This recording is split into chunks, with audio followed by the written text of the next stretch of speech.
What if I told you some of Hollywood's most cherished stars lived double lives so elaborate they make today's celebrity scandals look like child's play? Behind the glamour of the golden age hid family secrets so explosive studios spent millions to bury them. Stars erased heritage, invented phantom families, and carried guilt that could destroy careers. Glittering premieres and adoring fans masked carefully manufactured lives, controlled by powerful studios that fabricated identities and silenced scandals. From the 1930s to the 1960s, contracts ruled everything. Now, as memoirs surface and records emerge, the truth is finally breaking through the illusion, revealing hidden lives once protected by silence and fear forever gone. Rita Hayworth, the woman-celebrated love goddess, began life as Margarita Carmen Canino, the daughter of Spanish dancer Eduardo Canino. Studio executives saw her talent but judged her too exotic for mainstream audiences. Their solution was total reinvention. Columbia Pictures head Harry Cohn supervised the transformation. Her dark hair was dyed auburn, her hairline was painfully reshaped through electrolysis to appear less Latina. Even her name was replaced, becoming Rita Hayworth, while her Spanish heritage was deliberately minimized. That manufactured image concealed a far darker family secret.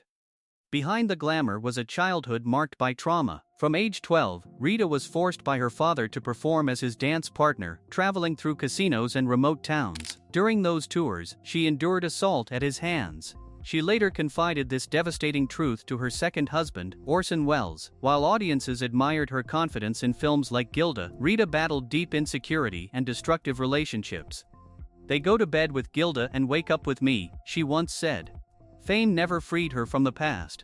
In her 40s, behavior labeled alcoholism was actually Alzheimer's disease. As memories faded, she sometimes spoke Spanish again, her buried identity resurfacing. Marilyn Monroe. Marilyn Monroe was not born into glamour. Behind the platinum blonde bombshell image lived one of Hollywood's most painful stories of abandonment and longing. Born Norma Jane Mortensen in 1926, she never knew her father and lost her mother Gladys to institutionalization for mental illness. Her childhood dissolved into foster homes and orphanages. Before 16, she was moved through 11 different foster families. In at least one home, she suffered assault.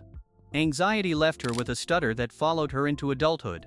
At 16, she married a neighbor's son, not for love, but to avoid being sent back to an orphanage. Monroe's breathy voice and childlike manner were not performances. They were defenses learned early, ways to appear harmless and lovable to adults who held power over her life.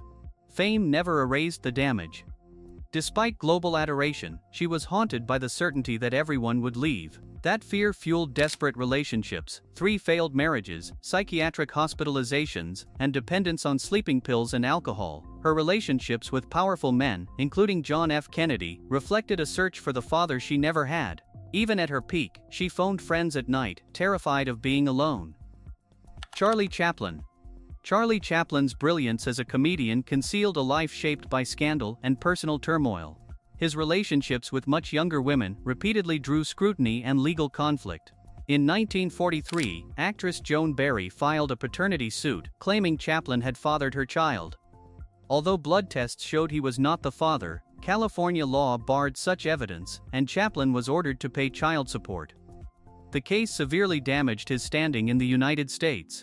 Alongside accusations of immoral behavior and political suspicion during the Red Scare, Chaplin became the subject of government surveillance. In 1952, while traveling in Europe, he learned his re-entry permit to America had been revoked. Rather than return to face interrogation, he chose exile and settled permanently in Switzerland. Chaplin remained away for 20 years.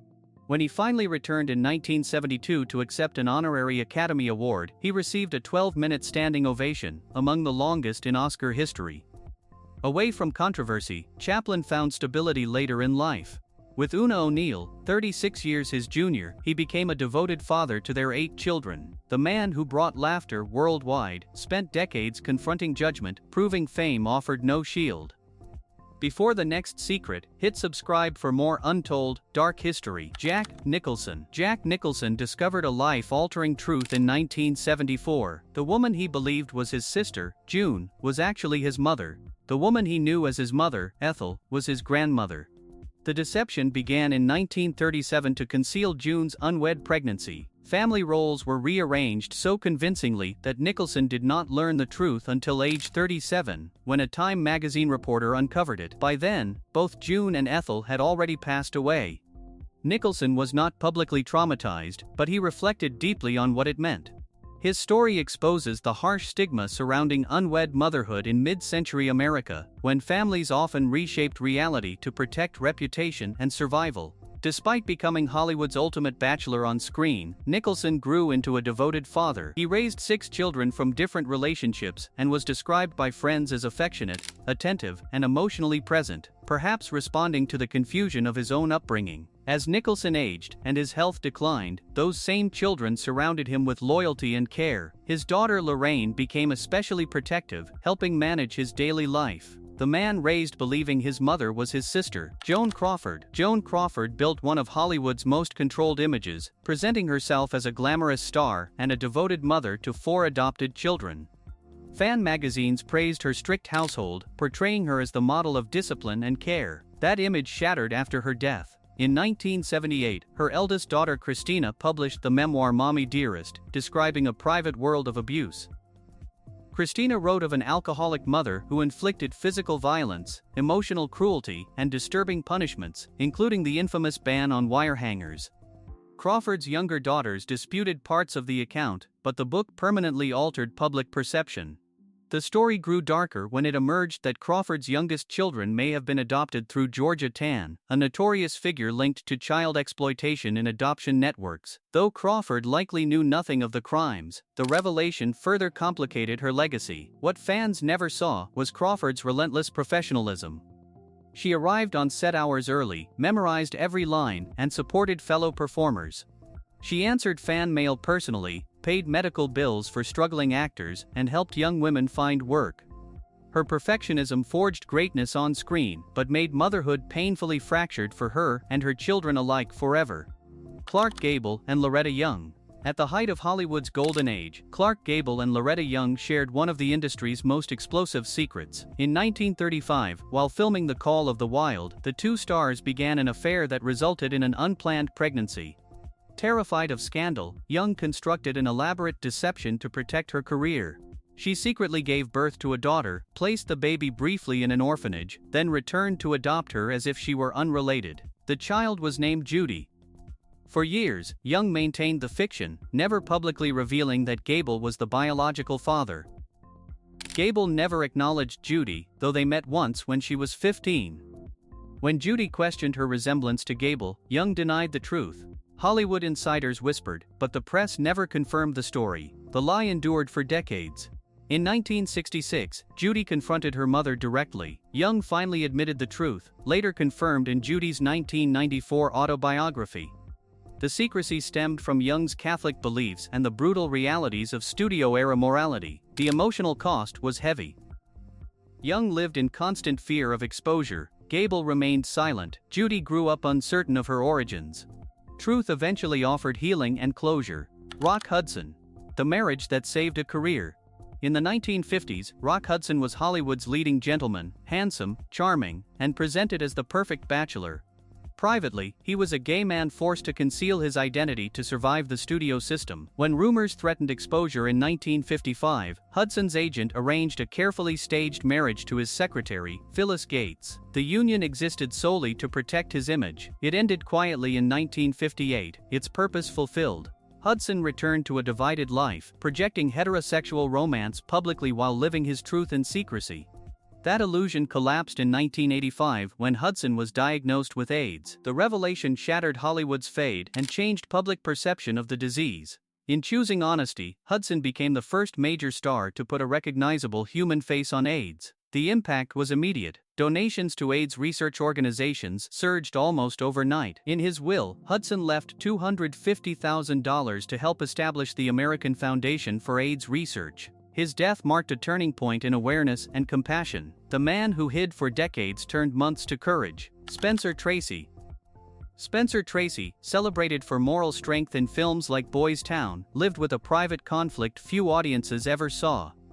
Married to Louise Treadwell in 1923, he was shattered when their son John was born deaf. Convinced it was punishment for his own sins, Tracy's guilt fueled years of alcoholism and depression.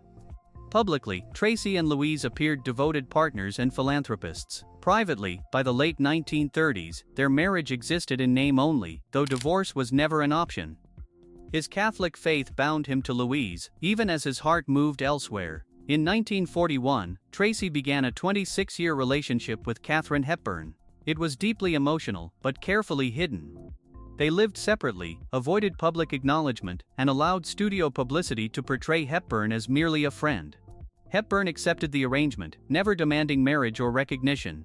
This quiet triangle lasted until Tracy's death in 1967.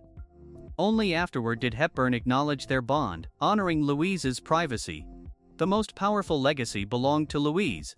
She dedicated her life to their son, founding the John Tracy Clinic in 1942 to help deaf children and families. Spencer supported the clinic financially and emotionally.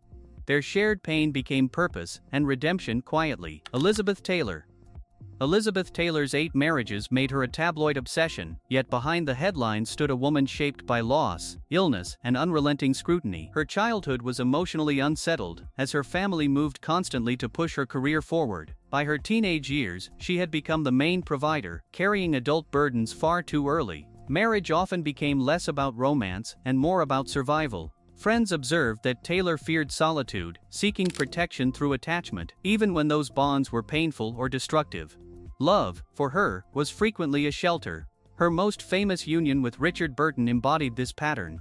Their relationship burned with passion and chaos. They married twice, divorced twice, and captivated the world, while privately Taylor battled addiction, chronic pain, and repeated hospital stays.